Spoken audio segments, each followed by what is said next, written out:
Beetlejuice, Beetlejuice, Beetlejuice. All right, what's up, guys? How we doing? So, Beetlejuice, Beetlejuice.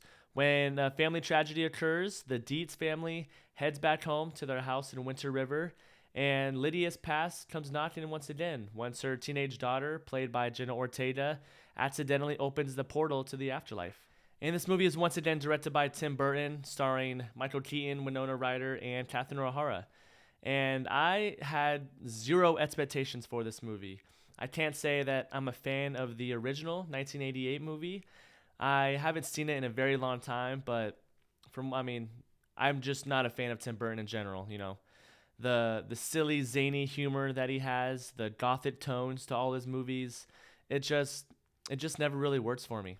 Now, with that being said, I can honestly say that this movie sort of surprised me in the fact that my super low expectations were barely exceeded. So we start off with Lydia, and we see that she has her own TV show now. She's used her powers to communicate with the afterlife and turned it into a living.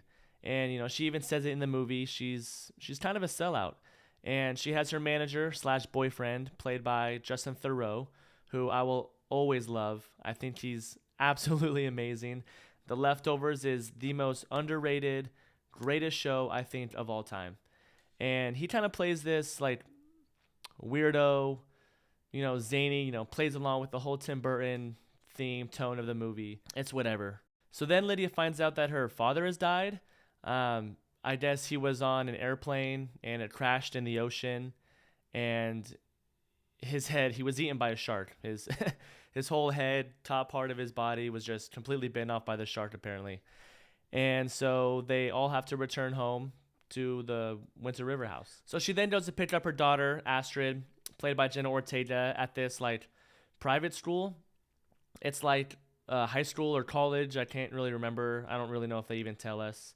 But she breaks the news to her that, her grandpa died. And we kind of get this sense that Astrid really resents Lydia. I think it's might be because of her TV show and her obsession with the fame and the afterlife. And because of this, she resents her and she does not believe in ghosts whatsoever. And so we go to the funeral slash wake, and this is when Rory decides to pop the question to Lydia.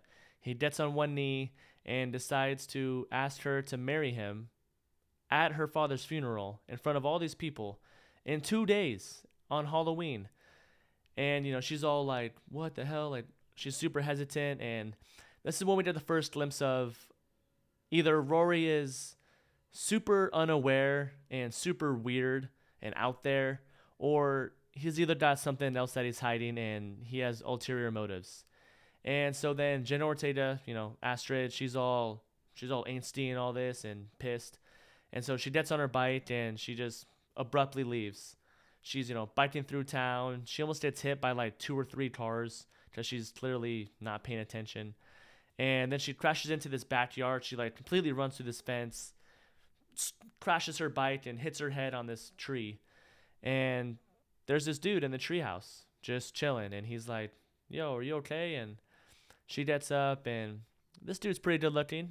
He's decent, and she's like just glaring up at him, and he happens to be reading a book that she's read 3 times, I guess. So they just immediately hit it off. They start chatting. She goes up in his treehouse. They start talking. She starts opening up to him for some reason. And, he's like, "Yo, you want to come back to my house tomorrow and you want to go trick or treating?" And she's like, "Yeah." And so while all that's going on with Astrid and Lydia, we've also been kind of going back and forth that whole time with what's going on with Beetlejuice and what's going on in the afterlife. How, he still wants to marry Lydia because he wants to get out of there. He wants to become undead. He wants to be alive again. And we also get introduced to Monica Bellucci's character. I don't believe she was in the original. I'm pretty sure she wasn't, but I guess she's like this. We see her like dead and disassembled. Her body and ligaments are all like in different boxes, and she reassembles herself. And I guess she is obsessed with marrying Beetlejuice for some reason. We don't really ever find out why. I don't maybe she wants to be alive again too. I mean, I'm pretty sure we don't ever find out why. There's no really explanation on that. And we also get introduced to Willem Dafoe's character. He plays this like dead cop who is basically a Dirty Harry ripoff. He's like this cool guy. He's always kind of posing, kind of also like James Bond. He has all these one-liners, and I guess he died while filming one of his movies. I just said he thought it was a prop grenade, but it happened to be a real grenade and killed him. And so now Astrid is on her way to the dude's house that she met, that she seemingly has a crush on, and she gets dropped off. And this is when things, kind of finally start getting a little interesting. I like the subplot between her and the boy. He seems like this cool, kind of down to earth, kind of almost a perfect match for her. They read the same books. They're both pretty smart. She dresses as like the girl who discovered radiation and died from it for Halloween, and he's James Dean. So it's kind of that like teenager kind of angst that they both kind of seem to have. And everything that I've said that I've been talking about before has probably covered up to like an hour runtime of the movie. And that's just crazy. It's just insane. So we come to find out that Jeremy, I believe was his name. I've been saying the boy the whole time. But we come to find out that he is dead. He's a ghost. He doesn't want to hand out Halloween candy, and so they kiss and they start levitating. And she's like, what the fuck? And he's like, yeah, I'm a ghost. I fell out of my tree house and broke my neck 23 years ago. But then we find out that he killed his whole family. He killed his mom and dad, and that he fell out of the treehouse while the cops were waiting for him. And so he tricks her into reading this passage out of this book that you get when you die, I guess, that all dead people get. And he says that, I finally found a way to, I've been stuck in this house for 23 years. I finally found a way to become alive again. All I need is an alive soul. And all that passage reads is that whoever reads it, that's alive, you swap souls with that dead person. And so he bribes her by saying, if you read this passage and come with me and help me out, you can see your dad again. And her dad's been dead. He died years ago, I guess, in the Amazon or disappeared on some trip. And so she's all like, okay, yeah, let's do it. And that makes no fucking sense. I mean, I know she's like a young girl who has a crush, but she's smart. Why would she believe this random dude that she just met 2 days ago? So they go, she follows him into the portal, into the afterlife, and they're in this line. It basically is like a DMV line or something, it looks like. And they take their photo, and boom, just like that, they swap souls. They swap lives. And Jeremy's just like, yeah, sorry, I fucked you over. I don't give a fuck. And so she's like, what the fuck? And so this is when Lydia is also finding out everything, by her real estate agent, I believe. She's talking about how there's this house on Jefferson Street that she could never sell because it was a murder house. And so she puts the pieces together. She's freaking out. She tries to go and save him. But as soon as she gets in the house, the portal is closing and she's not able to catch up. So who else is going to help her other than Beetlejuice? So she goes back to the house. She goes upstairs to the attic and she calls his name 3 times. And she agrees to marry him if he helps her get her daughter back. So Beetlejuice takes her to the afterlife. They're scrambling around, trying to figure out, where to go, where she is.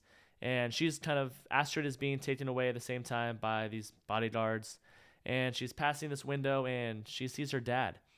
And obviously her dad's going to save her. She's going to the soul train, which is where, you go to the afterlife, or you go to the beyond or heaven, the pearly gates, I think is what it says on the train stops. And so at the last moment, Lydia finds her, grabs her. They get into another pickle. They're on this random Saturn moon where that sandworm is brought back, as in the first one. And once again, at the very last second, who else is there to save them? Her dad opens this door and grabs them both. And this part is actually not that bad because, they kind of have a heartfelt moment. The dad's like, you need to stop resenting each other. You two are better together. I'm actually dead. And you guys need to enjoy being alive. And I kind of like that part. And while they're trying to escape and run from the guards and everything, they run into Jeremy one last time, and he's about to get this final stamp to go back up to Earth to be alive again. And it ain't the right person stamping it. It's Beetlejuice, and he sends that motherfucker right to hell. And that was easily one of the best moments of the movie. It was a nice payoff. So then the heartfelt moment is over, and the dad lets them back up into the real world. And then this is the exact moment that Lydia is supposed to get married to Rory. So they go to the church. Rory has like a bunch of influencers there to like no real family or friends are there, just the influencers because he's still obsessed with the show and him becoming famous with her. And then of course Beetlejuice shows up and he's like, "You're gonna marry me. I have this contract." And so then he sticks Rory with this like truth serum to like knock him out. And we find out the truth. We find out that Rory doesn't actually want to marry her. He only wants to marry her for the fame. He wants to get rich because he feels like he can get richer with being her husband rather than just manager, and that he never believed in the ghosts and all that.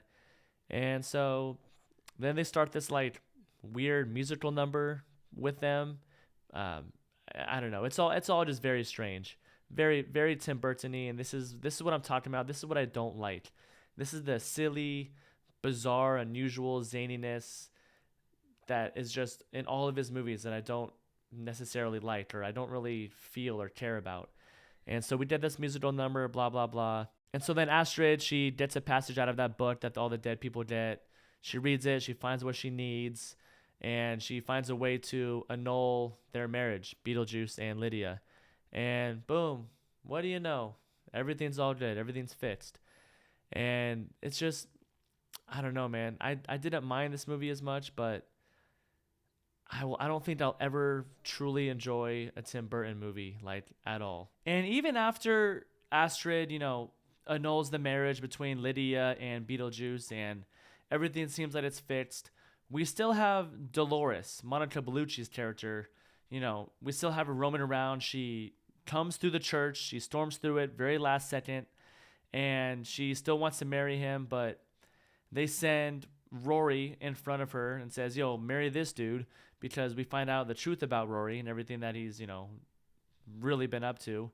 And they just end up sending both of them to the dimension or void where the sandworm is at, on one of Saturn's moons.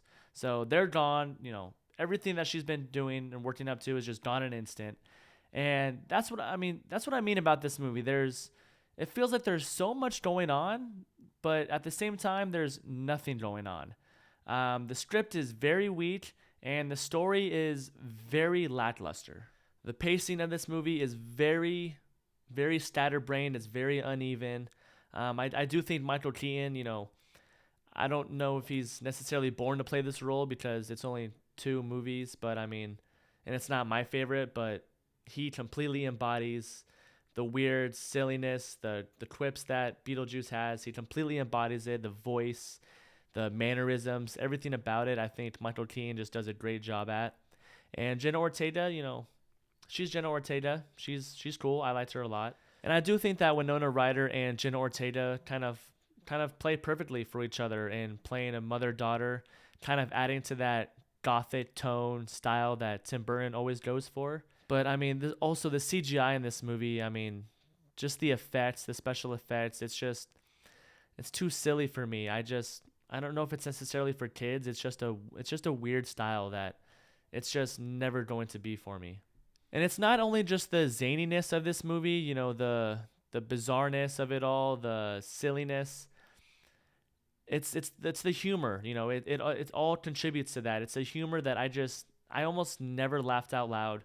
I didn't find any of it funny. I just found it all cheap and just not worth my time. So if you're a fan of the original 1988 version, I think you'll probably enjoy this movie. You'll probably really like it, but it just will never be for me. So if you're not a fan of that original, I probably would not watch it in theaters. I would wait till it's streaming, maybe on a night where you have nothing else to watch. Because this movie it's just not for me. So I'm going to give this movie a solid 5 out of 10. I was expecting it to be almost unwatchable, but it surprised me a little bit. And so, yeah, those are my thoughts, guys. I appreciate you watching. My name is Zach, and I'll see you on the next one.